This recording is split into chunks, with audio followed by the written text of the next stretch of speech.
मात्र तुलसी जी की जड़ में डाल देना यह एक चमत्कारी चीज पितृदोष और गरीबी की समस्या होगी दूर। नमस्कार दोस्तों, स्वागत है आप सभी का एक बार फिर से शिव की महिमा चैनल पर। देखिए, हम सभी जानते हैं कि अभी पौष का बहुत ही पवित्र महीना चल रहा है और 11 जनवरी को पौष मास के पवित्र महीने की अमावस्या की तिथि है। देखिए, अमावस्या की तिथि बहुत ही खास होती है क्योंकि यह हमारे पितरों को प्रसन्न करती हैं। देखिए, यदि हमारे पितृ प्रसन्न रहते हैं तो जीवन के सारे कष्ट ऐसे ही दूर हो जाते हैं। जीवन की जो समस्याएं हैं वह ऐसे ही दूर होने लगती हैं। देखिए, इस बार की अमावस्या बहुत ही खास है क्योंकि यह गुरुवार के दिन आई है। देखिए, गुरुवार का दिन भगवान विष्णु को समर्पित होता है और अमावस्या की तिथि भी भगवान विष्णु को समर्पित होती है तथा हमारे पितरों को समर्पित होती हैं। इसीलिए इस बार की अमावस्या बहुत ही खास है। देखिए, पंचांग के अनुसार पौष मास की जो अमावस्या की तिथि है वह 10 जनवरी को रात्रि में 8:10 पर शुरू होगी, जो 11 जनवरी को शाम को 5:26 पर समाप्त होगी। देखिए, हमारे सनातन हिंदू धर्म में कोई भी तिथि उदया काल की ही मान्य होती है, तो 11 जनवरी को उदया काल की अमावस्या तिथि है, इसीलिए 11 जनवरी को अमावस्या की पवित्र तिथि है। देखिए, इस पौष मास की अमावस्या की तिथि पर किए जाने वाले 3 महा उपाय हम बताने वाले हैं। देखिए, अमावस्या का जो दिन है वह पितरों को प्रसन्न करने के लिए बहुत ही खास माना जाता है। मान्यता है कि पितरों की कृपा से जीवन की तमाम समस्याओं का अंत हो जाता है। देखिए, गुरुवार का दिन भगवान विष्णु को समर्पित होता है और गुरुवार की अमावस्या पर हमें पीले रंग की कुछ वस्तुओं का उपाय अवश्य करना चाहिए। तो आज के इस वीडियो में हम आपको पीले रंग के भी उपाय बताने वाले हैं। देखिए, यदि गुरुवार की अमावस्या पड़ती है तो तुलसी पूजन का भी विशेष महत्व हो जाता है और ये साल 2024 की पहली अमावस्या है, तो आपको 3 महा उपाय करने हैं। तो देखिए, आज के जो तीनों उपाय हैं पूज्य गुरुदेव की ही कथा को सुन करके और समझ करके ही समझाने का पूरा प्रयास करूंगा। लेकिन उससे पहले आप सभी से एक निवेदन है कि यदि चैनल पर पहली बार आए तो चैनल को सब्सक्राइब करके कमेंट में श्री शिवाय नमस्तुभ्यम या फिर ओम नमः शिवाय जरूर लिखें। देखिए, पहला उपाय, इस उपाय के लिए आपको एक तांबे के पात्र के अंदर शुद्ध जल ले लेना है और इसी के साथ में आपको एक कनेर का पुष्प लेना है। दोस्तों, यह अमावस्या गुरुवार के दिन पड़ी है, इसीलिए पीले रंग की वस्तुओं का उपाय इस अमावस्या की तिथि पर बहुत ही अधिक चमत्कारी सिद्ध होने वाले हैं। तो इसीलिए आपको एक कनेर का पुष्प लेना है और इसी के साथ में आपको एक तांबे के पात्र के अंदर अपने घर से शुद्ध जल लेना है।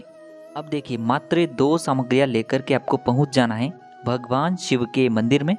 देखिए, इस उपाय को आप यदि रात्रि के समय में करेंगे तो आपके लिए ये सर्वोत्तम फलदायी होगा और यदि आपके वहाँ पर शिव मंदिर में रात्रि के समय उपाय करने की अनुमति नहीं दी जाती है तो फिर इस उपाय को आप सुबह से लेकर के शाम तक किसी भी समय में कर सकते हैं।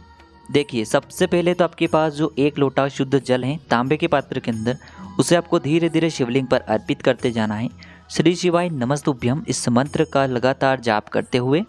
देखिए, पूज्य गुरुजी ने बताया है कि जल समर्पित करते हुए कम से कम आप 11 बार श्री शिवाय नमस्तुभ्यम इस मंत्र का जाप अवश्य करें। इसके बाद आप जो एक कनेर का पुष्प लेकर के आए हैं उसे आपको अपने सीधे हाथ की हथेली पर रखना है। और यदि आपके जीवन में पितरों की वजह से बहुत ही अधिक समस्याएं आ रही हैं, देखिए, यदि आपके घर के पितृ आपसे प्रसन्न नहीं हैं, यानी कि उनको शांति नहीं मिल पाई है, तो ध्यान रखिए, आपको अपने जीवन में कभी भी सफलता हासिल नहीं होगी, चाहे आप कितने ही उपाय कर लें। इसीलिए यदि आपके जीवन में आपको सफलता नहीं मिल पा रही हो, यदि आपको अपने जीवन में धन की प्राप्ति नहीं हो पा रही हो, या फिर यदि आपको अपने जीवन में कई अधिक प्रयास करने के बावजूद भी नौकरी नहीं प्राप्त हो पा रही हो, आपका व्यापार अच्छे से नहीं चल पा रहा हो, तो यदि आपके जीवन में इसी प्रकार की समस्याएं चल रही हैं तो समझ जाइए आपके जीवन में पितृदोष लगा हुआ है।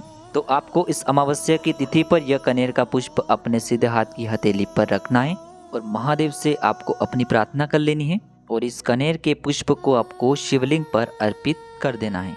फिर 1 से 2 मिनट तक शिवलिंग के सामने बैठकर आपको मंत्रों का उच्चारण करते हुए पुनः अपने घर आ जाना है। गुरुजी ने कहा है कि साल की पहली अमावस्या की तिथि पर कनेर के पुष्प के द्वारा किया गया यह उपाय आपके पितरों को प्रसन्न करेगा और पितरों की वजह से यदि आपके जीवन में असफलताएं चल रही हैं, किसी भी कार्य में यदि आप सफल नहीं हो पा रहे हैं, तो बहुत ही जल्द आप उन कार्यों में सफल हो जाएंगे। अब दोस्तों, हम जान लेते हैं दूसरे उपाय के बारे में। मात्र तुलसी जी की जड़ में डाल देना यह एक चीज जीवन की जो गरीबी है वह अमीरी में बदल जाएगी। देखिए शास्त्रों में बहुत ही अधिक खास बताया गया है गुरुवार की अमावस्या की तिथि को। देखिए गुरुवार की अमावस्या जब भी पड़ती है तो हमें तुलसी जी का पूजन करना चाहिए। देखिए जिस तरह से गुरु पूर्णिमा का विशेष महत्व होता है उसी प्रकार से गुरुवार की अमावस्या तिथि का भी बहुत ही अधिक महत्व होता है। देखिए शास्त्रों में बताया गया है कि गुरुवार के दिन अमावस्या की तिथि पर तुलसी जी का पूजन करना सर्वश्रेष्ठ माना जाता है। आर्थिक स्थिति में सुधार के लिए, पितरों को प्रसन्न करने के लिए और कर्ज से मुक्ति पाने के लिए आपको यह उपाय करना चाहिए। देखिए इस उपाय के लिए आपको एक तांबे का पात्र लेना है। उस पात्र के अंदर आपको शुद्ध जल भरना है। अब देखिए इसी पात्र के अंदर आपको एक चुटकी हल्दी डाल देनी है और इसी पात्र के अंदर आपको एक चुटकी काले तिल भी डाल देने हैं।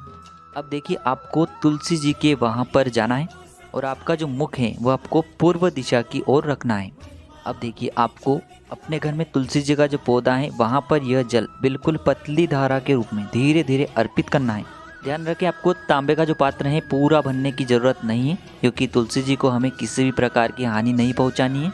तो देखिए आपको ये जो जल का पात्र है तुलसी जी की जड़ में धीरे धीरे अर्पित करना है और आपको ओम नमो भगवते वासुदेवाय इस मंत्र का 11 बार जाप करना है। अब देखिए जल अर्पित करने के बाद आपको बहुत ही ध्यान से समझना है। तुलसी जी के पौधे के पास में आपको अपना सीधा हाथ स्पर्श करना है।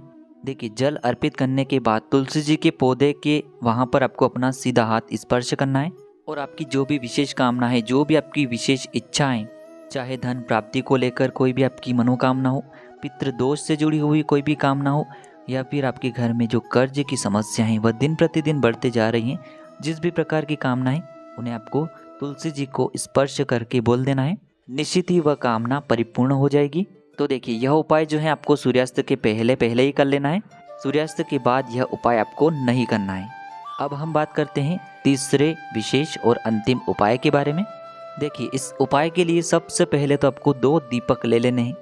दोनों दीपक आप मिट्टी के भी ले सकते हैं। दोनों ही दीपक आप शुद्ध आटा मढ़कर उनके भी तैयार कर सकते हैं।